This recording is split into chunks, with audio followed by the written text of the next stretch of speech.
If you haven't gathered from everything you've heard today, I believe the state of our parish is healthy, vibrant, and growing. And I hope that excites you as much as it does me. As we look back over the last year, our list of accomplishments is pretty darn long. Once again, we have done a lot of great things inside the four walls of our parish. But one of the things that encouraged me the most is what we are beginning to do outside of the parish, outside the four walls. For instance, the mobile food pantry.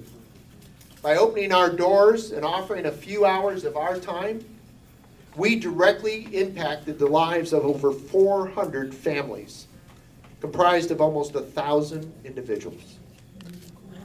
Remember the summer pool parties we did this year? Yeah, our kids enjoyed it, but guess what? So did many of their friends who came with them.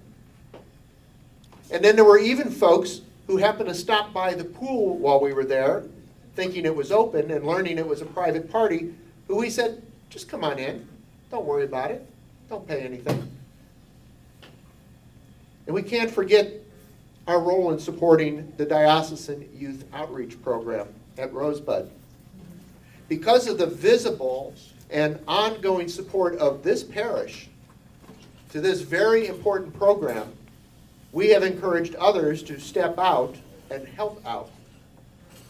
When the Dean Fricke Food Pantry heard that we were serious about supporting this ministry, they called me up about a month or so ago and said they wanted to provide another 1,000 pounds of food for the food pantry up there at St. John's. And that pantry supports not only the people of Valentine, but the southern part of the Rosebud Reservation. They get a lot of Native American who come the 8 miles over the border to that food pantry. Add to this, there's a church in Raleigh, North Carolina, who read about the work we are doing as a diocese up there and became so impressed with the commitment of our parish to the diocesan program, they said their parish wants to become involved too. 2 years ago, they sent a team up there to go with us just to see what it is we did. Last year, only one individual came up with us because they were coming back later. But in September, I went to a meeting up there at Rosebud with the Bishop of South Dakota, some key people in the program from the Nebraska Diocese, and the folks from North Carolina to put together a plan that would integrate the work we are all going to be doing in that little bitty town of Rosebud and the Church of Jesus that we work at. I can go on. We've done so much, but I would just be telling you some of the things you have been deeply involved with.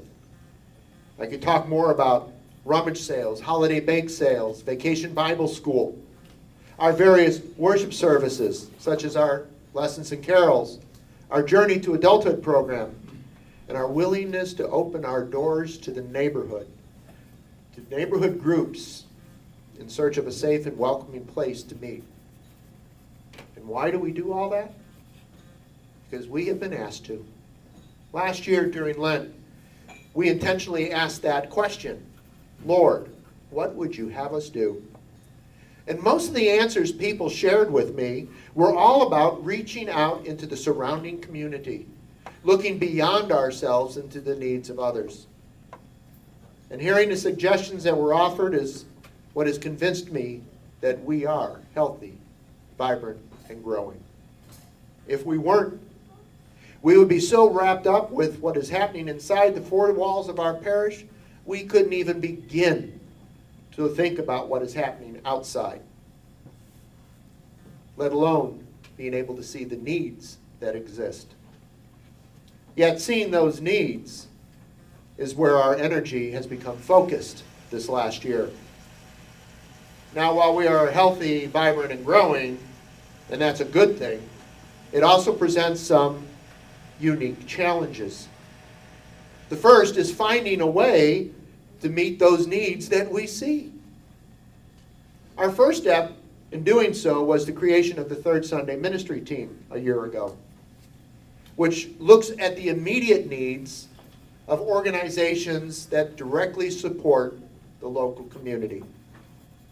Our second was to double the number of mobile food pantries this year that we will do, knowing that the financial cost would be higher, and so would the demand on our time.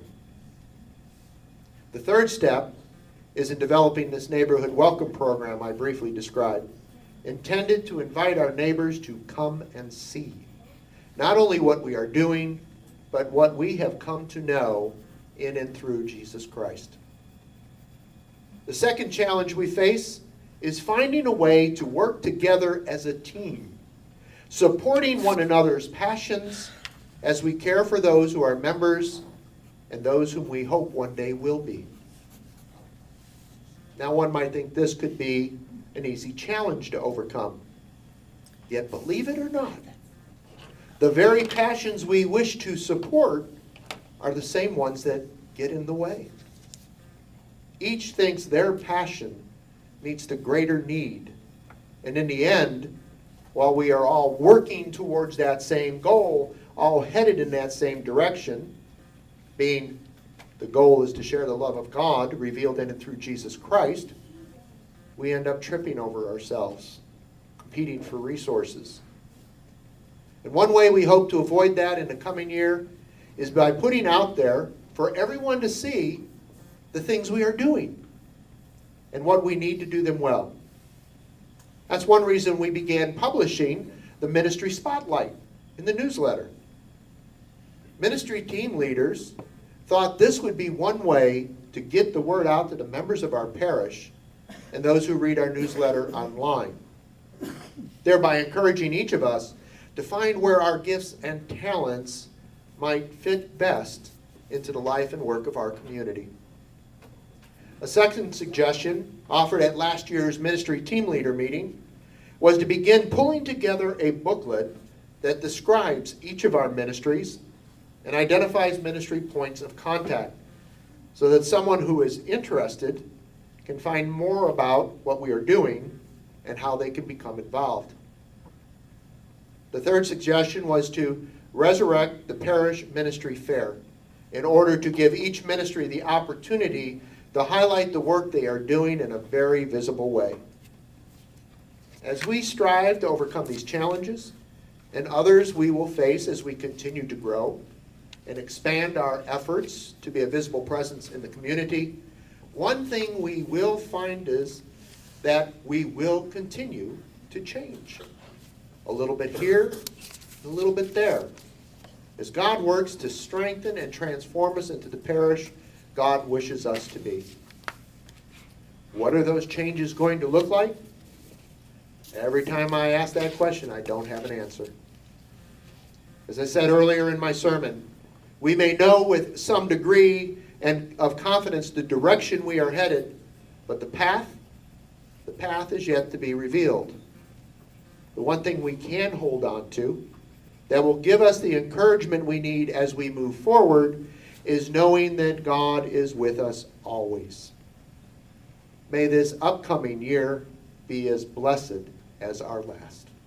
Amen. Amen.